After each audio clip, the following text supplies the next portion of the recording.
I didn't know For you were in here. you, do you feel like your legacy at this point is secure, and how much do you think about kind of how you want to leave this place over the next few weeks? I do feel like my legacy is secure, but I mean, also too, it's one of those things where I kind of want to heighten it too, because I know I've had a lot of individual success here and some team success, minimal. To be able to be considered like one of those guys here, you got to win a national championship. So it's definitely a huge goal for me to get done. Did you watch the tournament a year ago, or did you just want to be done with basketball and ignore Yeah, I didn't watch the tournament at all last year. like not one game, not the Final Four? Come on. Do you know who won? UConn. Yes, you did. What was the fight? It was UConn, Miami, FAU, and San Diego State. You got it. I didn't watch those games. Was it just because you were in such a mood about it, or what? Yeah, it was one of those things where it just like, I don't know. I couldn't watch it honestly. It was just a tough watch, and yeah, because it was one of those things where like you go from being in that situation to nobody even caring about you. So I didn't watch it at all. How did you What avoid did you do? I mean, it's all over social media. It's all over TV for 4 weeks.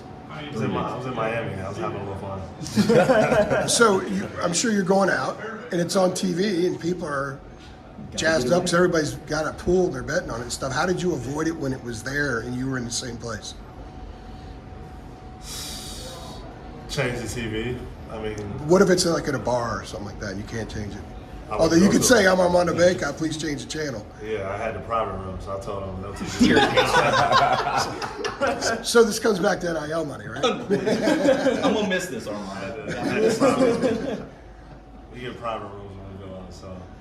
So you didn't make. Let's stay on that. How much did it hurt? How long did it take you to get over the fact that you weren't a part of it, and you didn't watch it, and you detached from basketball, which sounds like an interesting thing for a guy who's been playing it like you your whole life? How long did it take you to sort of reattach and move forward? It took a minute, man. I want to say all the way till after we scrimmaged FAU, and I knew we would be a great team.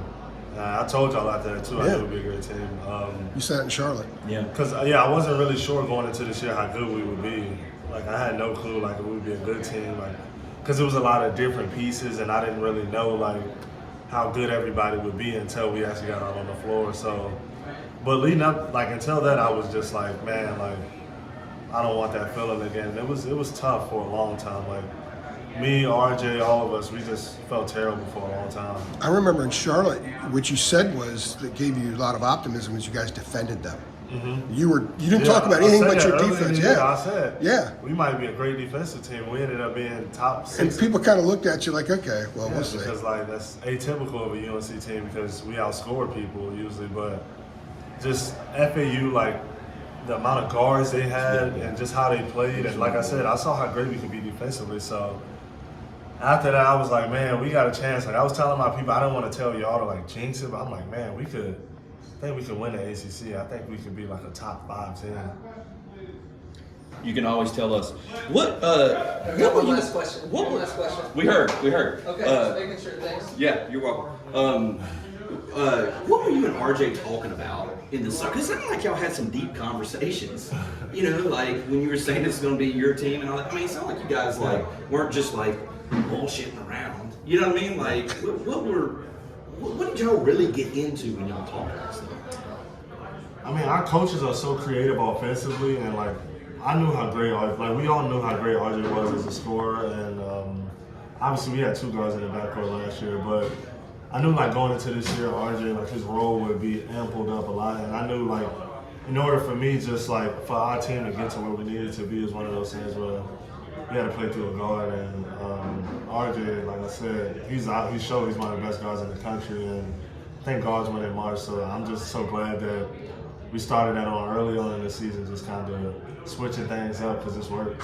Thanks, Armando. Thanks, everybody. Thanks, Armando. That was a conversation.